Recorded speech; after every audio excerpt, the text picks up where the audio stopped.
तिम्रो नामले हावामा लेख्छु म, तर बग्छ त्यो अक्षर रोएर पनि।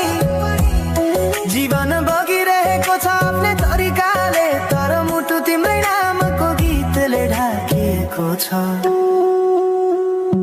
साँझको घाम जस्तै ओझेल पर्यो प्रेम, तर जलिरहेको छ भित्रै त्यो नेम। कसरी बिर्छु तिम्रो दृष्टिको मादकता, त्यो त मेरो अस्तित्वकै भाग्यता। वर्षौं बिते तर घाउ उस्तै छ, मुस्कानको आवरण भित्र दुःख लुकेको छ।